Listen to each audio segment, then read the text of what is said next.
আসসালামু আলাইকুম। অবিরাম বাংলা সংবাদে সবাইকে স্বাগত জানাচ্ছি। তানিয়া ইসলাম। রাত্রি শুরুতেই বিআরবি কেবল সংবাদ শিরোনাম।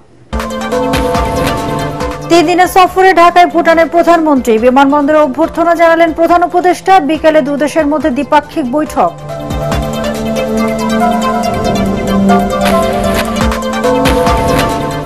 দেশের উত্তর পূর্বাঞ্চল ভয়াবহ ভূমিকম্প ঝুঁকিতে, বলছেন বিশেষজ্ঞরা। ক্ষতি কমাতে ভবন নির্মাণে কম্পন সহনশীলতা বিবেচনার তাগিদ।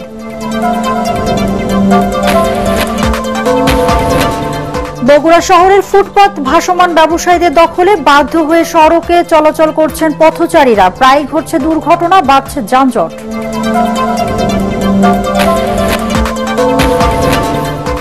এবং শেরপুরের শ্রীবর্দীতে একটি স্কুল ভবনে ঝুঁকি নিয়ে চলছে শিক্ষার্থীদের পাঠদান। ভূমিকম্প সহ যে কোনো দুর্যোগে ধসে পড়ার আশঙ্কা। শুনছিলেন বিআরবি কেবল সংবাদ শিরোনাম, এবার বিস্তারিত। 3 দিনের রাষ্ট্রীয় সফরে ঢাকায় পৌঁছেছেন ভুটানের প্রধানমন্ত্রী শেরিং তোবগে। সকাল 8টার দিকে তিনি ঢাকার হযরত শাহজালাল আন্তর্জাতিক বিমানবন্দরে অবতরণ করেন। বিমানবন্দরে অন্তর্বর্তী সরকারের প্রধান উপদেষ্টা ডক্টর মোহাম্মদ ইউনূস ভুটানের প্রধানমন্ত্রীকে অভ্যর্থনা জানান। সেই সঙ্গে দেওয়া হয় গার্ড অফ অনার। বিমানবন্দরের ভিআইপি লাউঞ্জে দুই নেতা সংক্ষিপ্ত বৈঠক করেন, যেখানে প্রধানমন্ত্রী তোবগে শুক্রবারের ভূমিকম্পে সৃষ্ট ক্ষয়ক্ষতি ও প্রাণহানির বিষয়ে জানতে চান এবং নিহতদের পরিবারের প্রতি শোক জানান। বৈঠকের পর তোবগেকে অস্থায়ী সালাম মঞ্চে নিয়ে যাওয়া হয়, যেখানে তাকে 19 বার তোপধ্বনি ও গার্ড অফ অনার প্রদান করা হয়। বিমানবন্দরের অনুষ্ঠান শেষে ভুটানের প্রধানমন্ত্রী সাভারে জাতীয় স্মৃতিসৌধে বাংলাদেশের মহান মুক্তিযুদ্ধের শহীদদের প্রতি শ্রদ্ধা জানাতে রওনা হন।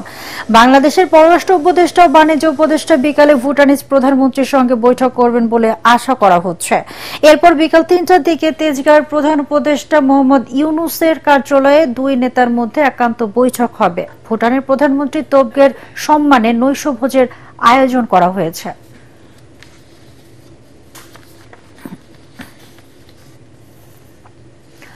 অবস্থানগত কারণে ভয়াবহ ভূমিকম্প ঝুঁকিতে রয়েছে বাংলাদেশ।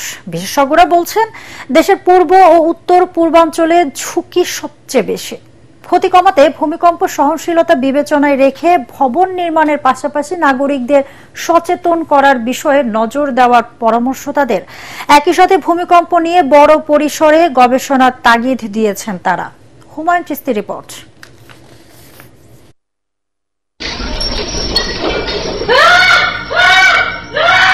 সাধারণত দেশে ভূমিকম্পে বড়সড় কাঁপুনি অনুভূত হলেও শুক্রবার তার রূপ নিয়েছিল রীতিমতো ঝাঁকুনিতে।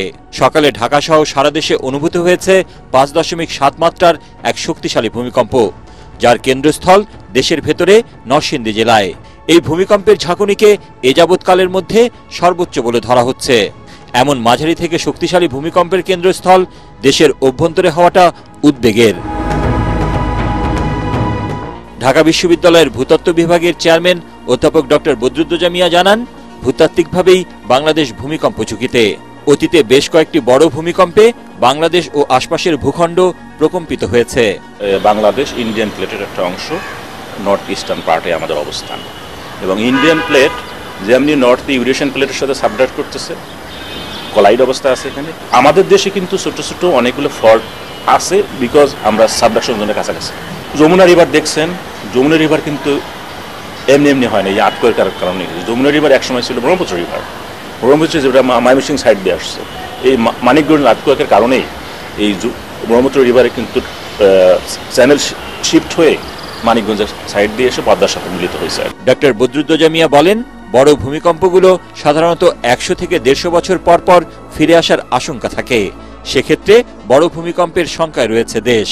বিশেষজ্ঞরা বলছেন, রিক্টার স্কেলে 6 মাত্রার বেশি ভূমিকম্প হলেই রাজধানীর অনেক ভবন ভেঙে পড়ার আশঙ্কা রয়েছে।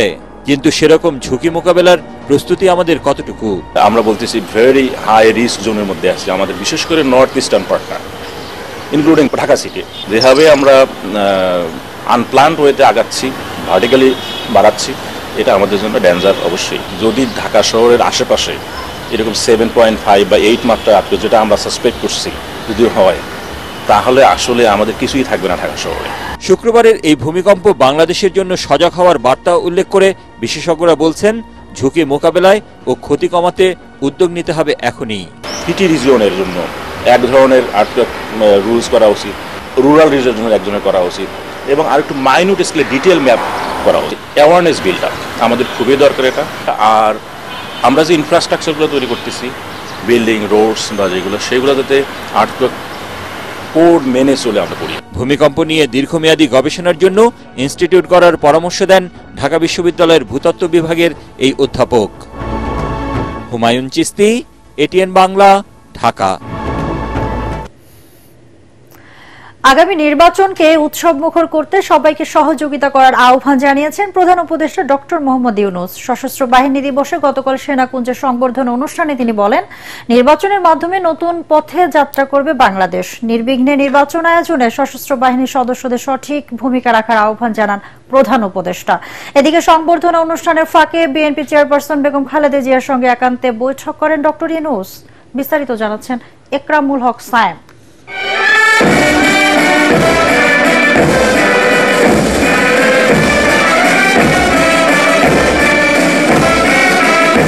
নানা শ্রেণী পেশার মানুষের মিলন মেলায় হেমন্তের বিকেলে উৎসব আমেজ তৈরি হয় সেনাকুঞ্জ প্রাঙ্গণে। সশস্ত্র বাহিনী দিবসের এই সংবর্ধনা অনুষ্ঠানে অংশ নেন রাজনীতিবিদ, ব্যবসায়ী, আমলা, সাংবাদিক, সশস্ত্র বাহিনীর সাবেক ও বর্তমান কর্মকর্তা সহ বিভিন্ন পর্যায়ের আমন্ত্রিত অতিথিরা।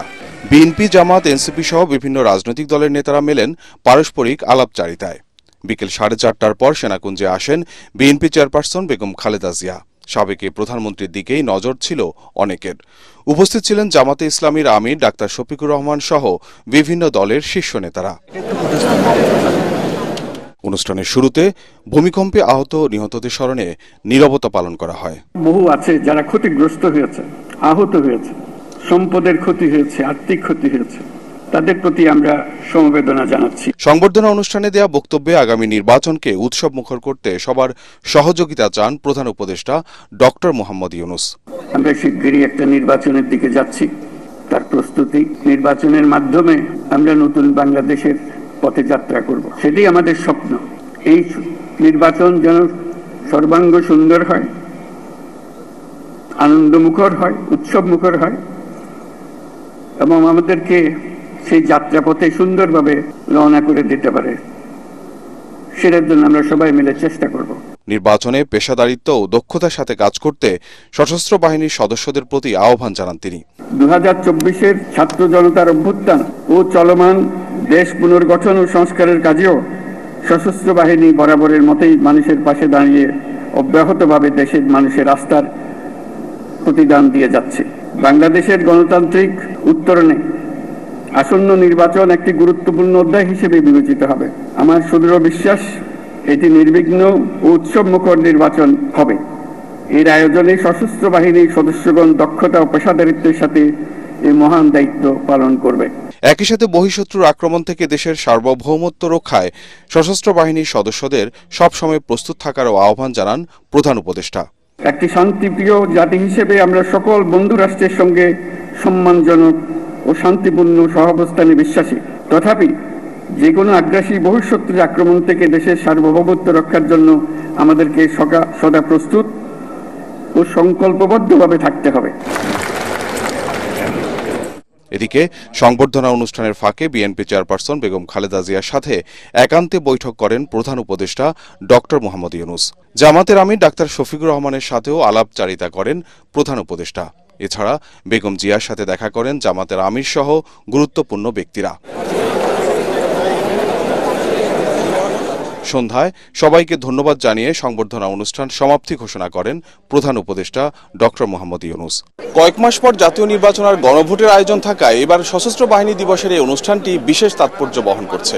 এখানে আসা অতিথিদের আলাপ আলোচনায় নির্বাচনের প্রসঙ্গটি সবচেয়ে বেশি গুরুত্ব পেয়েছে। প্রধান উপদেষ্টা ডক্টর মোহাম্মদ ইউনূসও তার বক্তব্যে নির্বিঘ্ন আর উৎসবমুখর নির্বাচন আয়োজনে সশস্ত্র বাহিনীর সদস্যদের গুরুত্বপূর্ণ ভূমিকা প্রত্যাশা করেছেন। একরামুল হক সায়েম, এটিএন বাংলা, সেনাকুঞ্জ, ঢাকা। বগুড়া শহরের ফুটপাত এখন ভাসমান ব্যবসায়ীদের দখলে। সকাল থেকে রাত পর্যন্ত প্রধান সড়কগুলোতে ফুটপাত দখল করে চলছে বাণিজ্য। এতে বাধ্য হয়ে সড়কে নেমে চলাচল করছেন পথচারীরা, ফলে প্রায় ঘটছে দুর্ঘটনা, বাড়ছে যানজট। এছাড়াও সড়কে অবৈধ পার্কিং দুর্ভোগ বাড়াচ্ছে কয়েক গুণ। বগুড়া পৌরসভা নাগরিক দুর্ভোগ নিয়ে আজিজুল হাকিম রুমনের ধারাবাহিক প্রতিবেদনের আজ থাকছে তৃতীয় ও শেষ পর্ব, জানাচ্ছেন ফারিন ইসলাম টুম্পা। বগুড়া শহর জুড়ে এভাবেই সড়ক ও ফুটপাত দখল করে গড়ে উঠেছে অস্থায়ী দোকান। Shahid Khokon park, Badurtala road, Satmatha, Thanamor, station রোডে দখল বাণিজ্যের কারণে যেন অস্তিত্বই নেই ফুটপাতের। এতে ভোগান্তির শিকার হচ্ছেন পথচারী, শিক্ষার্থী ও বয়স্করা। স্থানীয়দের অভিযোগ, পৌরসভা ও পুলিশ প্রশাসনের চোখের সামনেই চলছে এসব দখলবাজি। আর ক্ষুদ্র ব্যবসায়ীদের দাবি, সরকারিভাবে নির্দিষ্ট জায়গা পেলে সেখানে ব্যবসা করবেন তারা। কারণ ফুটপাত টোটালি দখল। অনেকে আছে তাড়াতাড়ি করে যাওয়ার ক্ষেত্রে তিনি অ্যাক্সিডেন্টের শিকার হতে পারে। রাস্তার উপর দোকান করি, এটা হচ্ছে যে কি অন্যায় যদি হয় তাহলে আমরা কোথায় যাব? আমাদের নির্দিষ্ট একটা জায়গা নির্ধারণ করে দেওয়া হোক, আমরা সবাই যেন ওখানে ডিসিপ্লিন করে আমরা জানি সবাই এক জায়গা থেকে মাল বেচা-কিনা করতে পারি। ফুটপাত দখলমুক্ত করতে আইন প্রয়োগের পাশাপাশি বিকল্প হকার মার্কেট গড়ে তোলা জরুরি বলে জানায় পৌর কর্তৃপক্ষ। এখন আপনি দেখবেন যে একজনের বাড়ির পাশে, এটা আমার এত কষ্ট লাগে যে বাচ্চা কাচ্চা যারা স্কুলে যাতায়াত করে তাদের ফুটপাতটা এমনভাবে দখল করে রাখে। এই যে মানুষের একটা দুর্ভোগ, এই যে মানুষের এটা দেখার কেউ নাই। মাস্টার প্ল্যান যখন হয়ে যাবে তখন আলটিমেটলি এই যে সমস্যাগুলো, ফুটপাত দখল বলেন, যানজট বলেন, এগুলি নিরসন হবে বলে আমি আশা করি। তবে জেলা পুলিশের দাবি, শহরের দখল বাণিজ্য বন্ধে নিয়মিত অভিযান চালানো হচ্ছে। কম্বাইন্ড যদি যৌথ উদ্যোগ হয় তাহলে জিনিসটা আরো সহজ হবে। পুলিশ ডেফিনেটলি কাজ করবে, পুলিশ কাজ করতেছে, এবং সকলের সম্মিলিত প্রচেষ্টা হলে এটা আমার মনে হয় যে দ্রুত অনেকটা সহনীয় পর্যায়ে নিয়ে আসা যাবে যানজটটা। পৌর কর্তৃপক্ষ ও ট্রাফিক পুলিশের সমন্বিত পদক্ষেপ এবং হকারদের জন্য নির্দিষ্ট এলাকা নির্ধারণ করা না হলে এই সমস্যার সমাধান মিলবে না বলে মত সচেতন নাগরিকদের। Bureau report, ATN Bangla. শেরপুরের শ্রীবর্দী উপজেলার রানীশিমুল ইউনিয়নে অবস্থিত পুরনো জরাজীর্ণ বালিজুড়ি উচ্চ বিদ্যালয়ে ঝুঁকিপূর্ণ ভবনেই চলছে শিক্ষার্থীদের পাঠদান।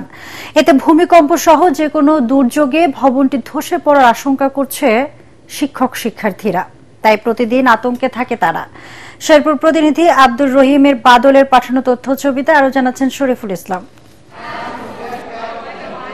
শেরপুরের শ্রীবর্দী উপজেলার রানীশিমুল ইউনিয়নে 1991 সালে প্রতিষ্ঠিত হয় বালিজুড়ি উচ্চ বিদ্যালয়। 1999 সালে 3 তলা নতুন ভবন পায় এই বিদ্যালয়টি। তবে নির্মাণের কয়েক বছর পর থেকেই ভবনটি ছাদ থেকে খসে পড়ছে পলিস্তারা ও বিভিন্ন জায়গায় ধরেছে ফাটল। পুরনো জরাজীর্ণ ঝুঁকিপূর্ণ ভবনেই চলছে শিক্ষার্থীদের পাঠদান। এতে আতঙ্কে রয়েছেন বিদ্যালয়ের শিক্ষার্থী ও শিক্ষক কর্মচারীরা। যখন তখন ভেঙে পড়ার সম্ভাবনা আছে, পানির জন্য আমরা ঠিক মতো ক্লাস নিতে পারি না। তার জন্য আমাদের অভিভাবকরা আমাদের স্কুলে আসতে নিষেধ করে, তাও আমরা পড়ার জন্য স্কুলে আসি। বর্ষা মৌসুমে শ্রেণীকক্ষের ভেতরে থাকে স্যাঁতসেঁতে অবস্থা। ঝুঁকিপূর্ণ হলেও বিকল্প ব্যবস্থা না থাকায় শিক্ষক শিক্ষার্থীদের জীবনের ঝুঁকি নিয়েও শিক্ষা কার্যক্রম চালানো হচ্ছে। শিক্ষকরা বলেন, বিদ্যালয়টির এখন নাজুক অবস্থা, যে কোনো মুহূর্তে এটি ভেঙে পড়তে পারে। অতি দ্রুত একটি নতুন ভবন নির্মাণের দাবি তাদের। যে কোনো সময় কেস হতে পারে, ভেঙে পড়তে পারে, ছেলেমেয়েরা স্কুলে আসতে চায় না। বাবা মা তো আমাকে অনেক অভিযোগ জানিয়েছে। স্কুলের প্রধান শিক্ষক জানান, গারো পাহাড়ের পাদদেশে হওয়ায় এটি এমনিতেই ভূমিকম্প প্রবণ এলাকা, তাই ভবনটি ধসে পড়ার ঝুঁকি বেশি। অবস্থা খুবই ঝুঁকিপূর্ণ, তাই জেলা সম্মানিত জেলা প্রশাসনের কাছে আমার বিনীত অনুরোধ, সব দিক বিবেচনা করে যেন আমার স্কুলটাকে দ্রুত একটি নতুন ভবনে উন্নীত করার জন্য। তবে খুব শিগগিরই স্কুলের নতুন ভবন নির্মাণের বিষয়ে আশ্বাস দিয়েছেন শেরপুর জেলা শিক্ষা কর্মকর্তা ও নির্বাহী প্রকৌশলী। ওনারা যে পরামর্শ দিবেন সেইভাবে আমরা কাজ করব। তবে আমরা চাচ্ছি যে ঝুঁকিমুক্তভাবে বাচ্চারা লেখাপড়া করুক, তাদের মধ্যে যাতে কোনো আশঙ্কা না থাকে। ফিজিক্যালি প্রতিষ্ঠানে যে একটু দেখতে হবে, দেখে বাস্তব নিরীক্ষে আমি এখানে প্রয়োজনীয় ব্যবস্থা গ্রহণ করার জন্য ঊর্ধ্বতন কর্তৃপক্ষের বরাবরের ব্যবস্থা নেব। বিদ্যালয়টিতে বর্তমানে 420 জন শিক্ষার্থী রয়েছে। Bureau report, ATN Bangla. যশোরে জামায়াতে ইসলামী জেলা শাখার উদ্যোগে ছাত্রছাত্রী ও যুবদের নিয়ে অনুষ্ঠিত হল গণজমায়েত। এতে যশোর 2 আসনে জামায়াত মনোনীত সংসদ সদস্য প্রার্থী ডক্টর সালেউদ্দিন ফরিদ জানান, ভোটে জামায়াত ইসলামী জিতলে যোগ্যতা অনুযায়ী বেকারদের চাকরি দেওয়া হবে। পাশাপাশি সমান অধিকারের ভিত্তিতে নারী পুরুষ সবাই মিলে সন্ত্রাসমুক্ত কল্যাণ রাষ্ট্র উপহার দিতে চান তারা। যশোর থেকে তামান্না ফারজানার পাঠানো তথ্য ছবিতে আরো জানাচ্ছেন আশিকুর রহমান।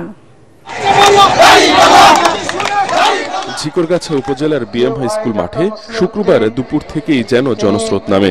জামায়াত ইসলামীর জেলা শাখার উদ্যোগে অনুষ্ঠিত গণজমায়েতে প্রধান অতিথি ছিলেন যশোর 2 আসনের জামায়াত মনোনীত সংসদ সদস্য প্রার্থী ও শিশু হৃদরোগ বিশেষজ্ঞ ডাক্তার মুসলিউদ্দিন ফরিদ। এ সময় তিনি বলেন, নির্বাচনে জয়ী হলে যোগ্যতা অনুযায়ী বেকারদের চাকরি দেবে জামায়াত। তৈরি করবো, এখানে লোহা দিব, যাতে যোগ্যতার ভিত্তিতে তোমরা এখানে যেতে পারো, সেটা বিশ্ববিদ্যালয় হোক, চাকরির ক্ষেত্রে হোক, সেই নিশ্চয়তা আমরা দেবো ইনশাআল্লাহ। এদিকে যশোরের 6টি আসনেই জামায়াত প্রার্থীদের ভোট দিয়ে জয়যুক্ত করার আহ্বান জানান ডাকসুর ভিপি আবু সাদিক কায়েম। বাংলাদেশের তরুণরা ইনসাফের পক্ষে নিয়েছে এবং আসন্ন নির্বাচনেও এদেশের মুক্তিকামী মানুষরা, আমাদের মা খালারা, আমাদের ভাইরা চাচারা ইনসাফের পক্ষে থাকবে। ইনশাআল্লাহ ইনসাফের বিজয় হবে। জামায়াত ইসলামীর ঝিকরগাছা উপজেলা শাখার উপজেলা আমির মাওলানা আব্দুল আলিমের সভাপতিত্বে অনুষ্ঠানে আরো উপস্থিত ছিলেন ডাকসুর ক্রিয়া সম্পাদক আরমান হোসেন, যশোর জেলা পশ্চিমের শিবির সভাপতি ইসমাইল হোসেন, ঝিকরগাছা উপজেলা জামায়াতের সেক্রেটারি নজরুল ইসলাম সহ যশোর জেলা এবং ঝিকরগাছা চৌগাছার স্থানীয় জামায়াত ও ছাত্র শিবিরের নেতারা। Bureau report, ATN Bangla. নিয়মিত হাঁটুন, শরীরচর্চা করুন, সুস্থ থাকুন, এই স্লোগানে বগুড়া জেলা পরিষদ মিলনায়তনে অনুষ্ঠিত হল সূর্যোদয় উন্নয়ন সংঘের 8তম প্রতিষ্ঠা বার্ষিকী ও সাংস্কৃতিক অনুষ্ঠান। দিনব্যাপী অনুষ্ঠানের অংশ হিসাবে সকালে জাতীয় পতাকা উত্তোলন ও বেলুন উড়িয়ে উদ্বোধন করেন দৈনিক করতোয়া পত্রিকার সম্পাদক মোজাম্মেল হক লালু। উদ্বোধনের পর র্যালি ও আলোচনা সভা অনুষ্ঠিত হয়। সভায় বক্তব্য রাখেন সংগঠনের সভাপতি মুজাফফর রহমান, সাধারণ সম্পাদক সাহার বাড়ি, অবসরপ্রাপ্ত সহযোগী অধ্যাপক এ কে শামসুদ্দিন মিন্টু, নন্দীগ্রাম উপজেলা স্বাস্থ্য ও পরিবার পরিকল্পনা কর্মকর্তা তোফাজ্জল হোসেন সহ আরো অনেকে।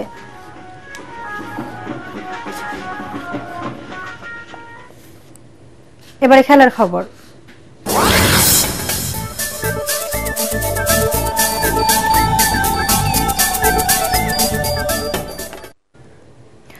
আয়ারল্যান্ডের চেয়ে 367 রানে এগিয়ে থেকে মিরপুর টেস্টের চতুর্থ দিনে ব্যাট করছে বাংলাদেশ। উদ্দেশ্য আইরিশদের বিপক্ষে বড় টার্গেট দাঁড় করানো।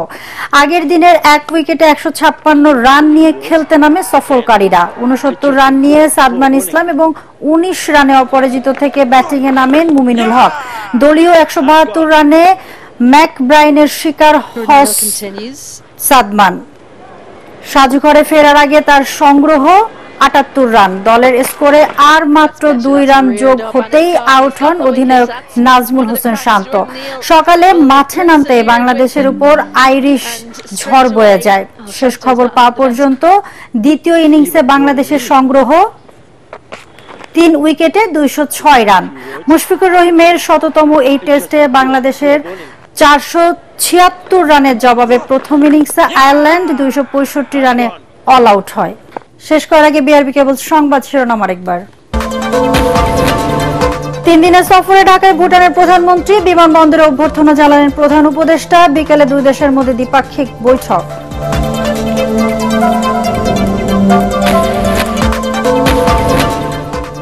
দেশের উত্তর পূর্বাঞ্চল ভয়াবহ ভূমিকম্প ঝুঁকিতে, বলছেন বিশেষজ্ঞরা। ক্ষতি কমাতে ভবন নির্মাণে কম্পন সহনশীলতা বিবেচনার তাগিদ।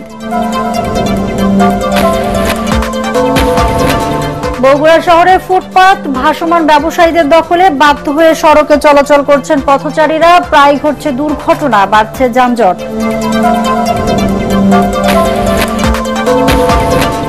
এবং শেরপুরের শ্রীবর্দীতে একটি স্কুল ভবনে ঝুঁকি নিয়ে চলছে শিক্ষার্থীদের পাঠদান, ভূমিকম্প সহ যে কোনো দুর্যোগে ধসে পড়ার আশঙ্কা।